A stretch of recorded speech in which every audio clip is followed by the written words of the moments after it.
What true fact sounds like total bullsh asterisk T? The Tyrannosaurus rex lived closer in time to the founding of Waffle House than it did to Statosaurus. Vatican City contains 5.9 popes per square mile. Your body contains more non-human cells than human cells. You're a neurotic, gassy generation ship for trillions of microbes. Shaq only made one three-pointer in his whole career. 10th U.S. President John Tyler, who was born in 1790, currently has a living grandson. Your bones are not white, they are typically pink, and you can get other colors by consuming certain medications. The human body is the most efficient on Earth for running. We use the least energy for running less than any other creature on Earth. Fred Astaire had a life membership in the National Skateboard Society and broke his left wrist skateboarding at 78.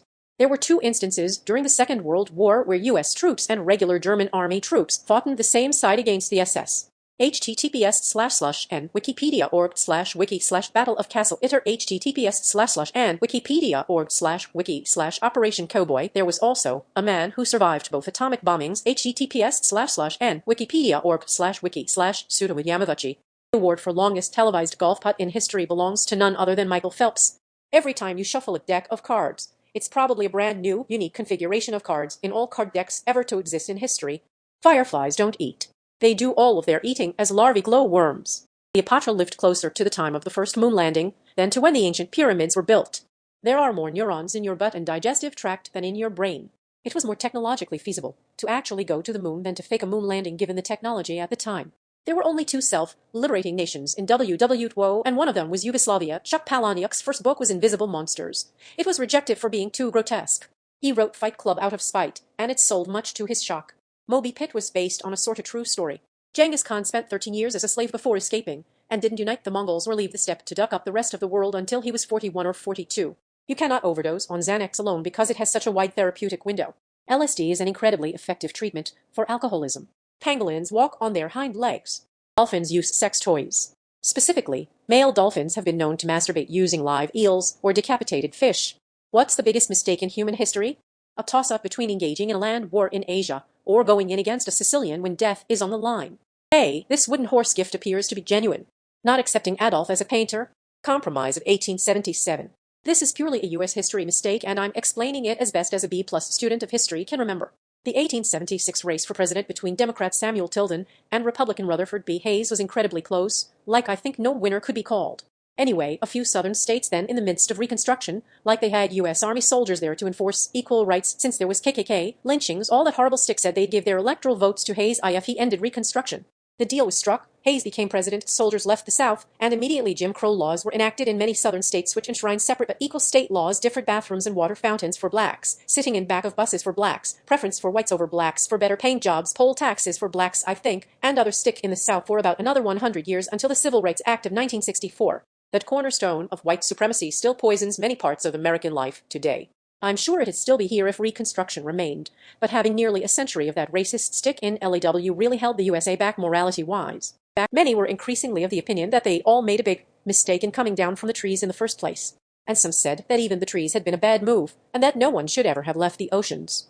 Treaty of Versailles. Putting lead in gasoline is my go-to. Thinking that nature is ours to control instead of working for her. The universe was created at first. This has caused a lot of people to become quite furious and is generally thought to be a terrible choice. The burning of the Library of Alexandria, social media, the loss of lives the anti-vaxxers and science deniers have caused just by putting out the crap on Twitter and other social media is unreal. Organized religion having say-so in politics. I believe in a creator, but where would we be without all the religious persecution? NASA covered the moon landing with tape because they employed a proprietary format and had to reuse cassettes over time. There are no known original media records of the incident. Even if everything goes horribly wrong at work, you can always be happy that you didn't tape over the moon landing. Doing a U-turn on an active coup attempt feels like it deserves an honorable mention. What's something that people don't understand until they experience themselves? Caring for an aging parent. I thought I understood, but I didn't. And my experience interacting with other people who haven't had to do this shows me that it's something very difficult to understand until you have done it. People say the time comes when you have to parent your parent, but it isn't like that at all. When people get old, lose their faculties, and have some cognitive decline, not even dementia, we all decline as we age, they can very likely become completely different people in a lot of ways. Your parents can be the most generous, reasonable, easygoing, and empathic people all their lives until they start to decline, but age changes us all. How truly liberating financial freedom is to your daily life. Chronic illness/disability, ADHD, poverty, severe dental pain, and, I'm guessing, childbirth, depression. Honestly, those who have never experienced it haven't a clue how bad it really is. The loss of a loved one, as sure as duck wasn't prepared to lose my dad. Who is though?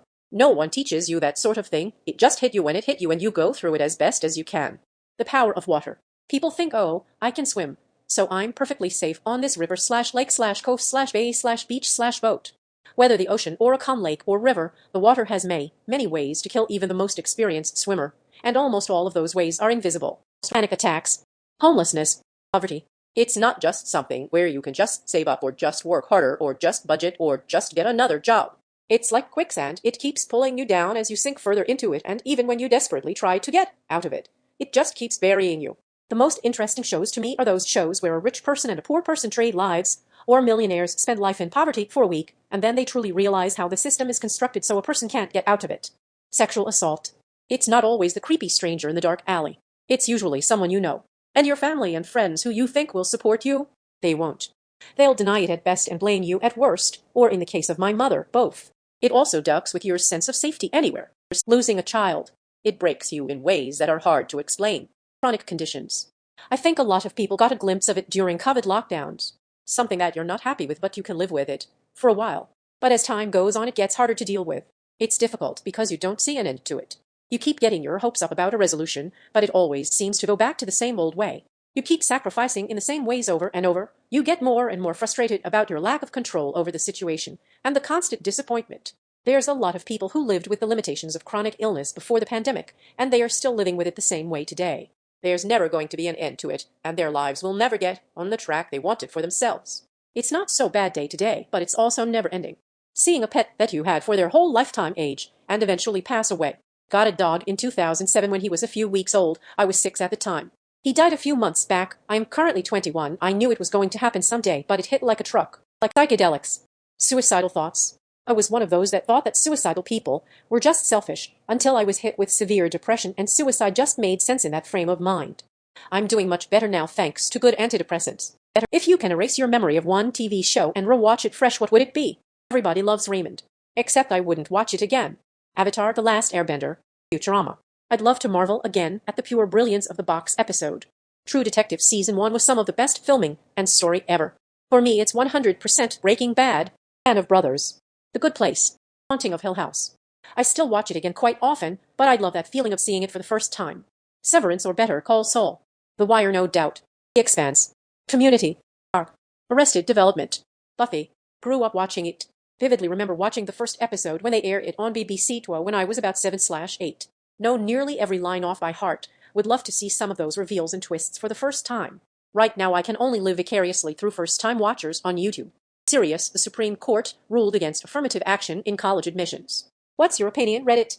Chief Justice John Roberts, speaking for the court's majority, reported by BBC, nothing in this opinion should be construed as prohibiting universities from considering an applicant's discussion of how race affected his or her life, be it through discrimination, inspiration, or otherwise, he writes. But, he argues, that impact should be tied to something else such as that student's courage and determination or that student's unique ability to contribute to the university.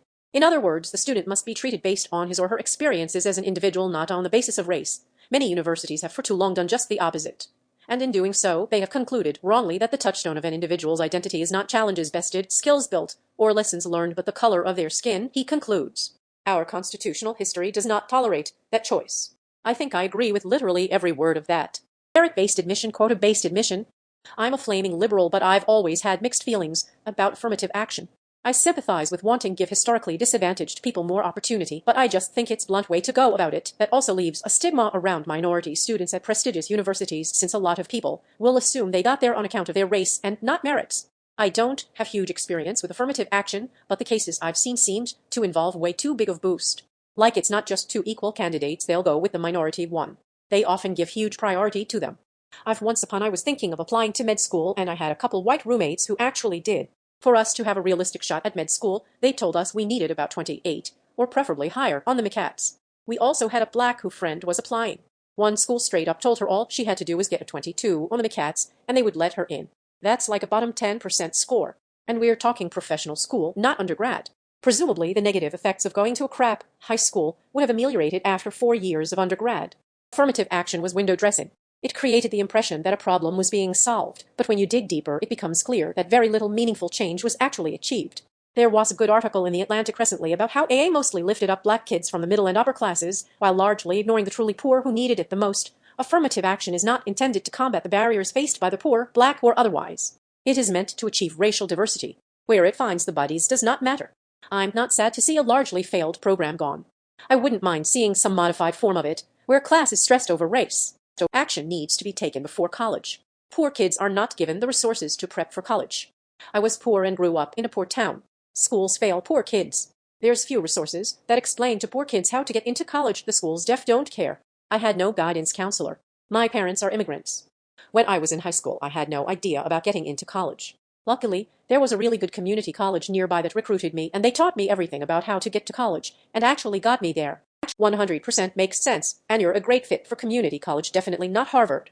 Why force a kid in that circumstance to go to Harvard and compete against kids with a large advantage? Yes, but we all know that isn't going to happen, and the action that needs to be taken to prepare poor kids for college is drastic.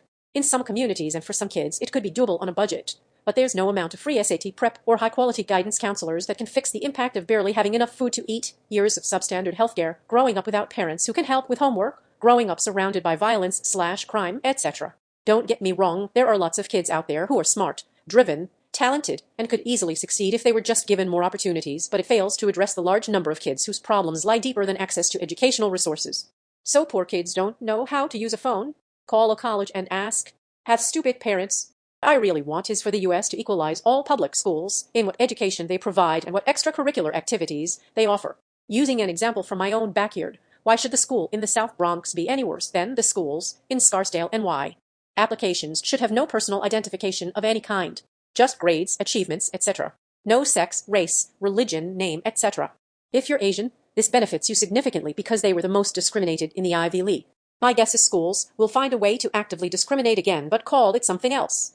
If it stops hard-working Asian students from being told to duck off from best unis because of their skin color, then fine. Admissions should be done on their own merits and not quotas. It's 2023. Thank ducking God is my reaction.